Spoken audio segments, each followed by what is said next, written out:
NDP ਦੇ ਵਿਦੇਸ਼ੀ ਮਾਮਲਿਆਂ ਦੀ ਆਲੋਚਕ ਹੀਦਰ ਮੈਕਸਫਰਸਨ ਅਤੇ ਪੀਟਰ ਜੂਲੀਅਨ ਵੱਲੋਂ ਪਾਰਲੀਮੈਂਟ ਹਿਲ ਤੇ ਇੱਕ ਨਿਊਜ਼ ਕਾਨਫਰੰਸ ਕੀਤੀ ਗਈ ਜਿੱਥੋਂ ਨਾ ਪਾਰਟੀ ਦੇ ਹਾਊਸ ਲੀਡਰ ਵਿਦੇਸ਼ਾਂ ਵਿੱਚ ਕੰਮ ਕਰ ਰਹੀਆਂ ਕੈਨੇਡੀਅਨ ਕਾਰਪੋਰੇਸ਼ਨਾਂ ਲਈ ਜਵਾਬਦੇਹੀ ਵਧਾਉਣ ਦੇ ਉਦੇਸ਼ ਨਾਲ ਆਪਣੇ ਪ੍ਰਾਈਵੇਟ ਮੈਂਬਰ ਦੇ ਬਿੱਲਾਂ ਉੱਤੇ ਚਰਚਾ ਕੀਤੀ।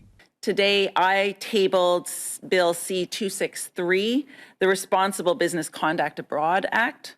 And together, these two pieces of legislation aim to increase the accountability for Canadian corporations that violate human rights in Canada and abroad. And I have to tell you, as somebody who's been doing this work for many years prior to being a member of Parliament, this moment in time, this opportunity to table this legislation is very important to me. I want to thank all of the activists, all of the Canadians, people around the world who fought to make sure that this legislation could come forward.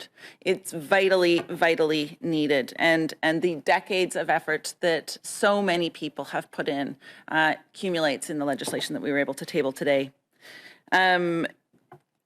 This legislation is based on a blueprint that was brought forward in 2017 from the Canadian Network on Corporate Accountability.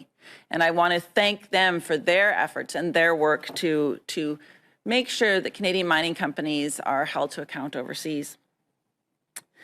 As many of you will know, Canadian mining companies are often registered in Canada, partly because Canada has extremely lax regulations. And so companies, even if they are not actually from Canada, often base their companies in this country.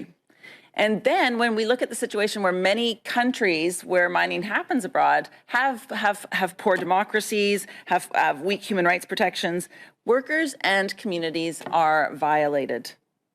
To address this, in 2018, the Liberal government brought forward the core ombudsperson position. They announced the creation of this independent ombudsperson office and told Canadians that the ombudsperson would have robust powers to investigate allegations of human rights that tied Canadian corporate activity overseas. However, as many of you will know, the Canadian government did not deliver on that promise. The Corps has been operational for nearly 3 years, and yet the Government of Canada has failed to give the ombudsperson the ability to compel documents, the ability to compel witnesses.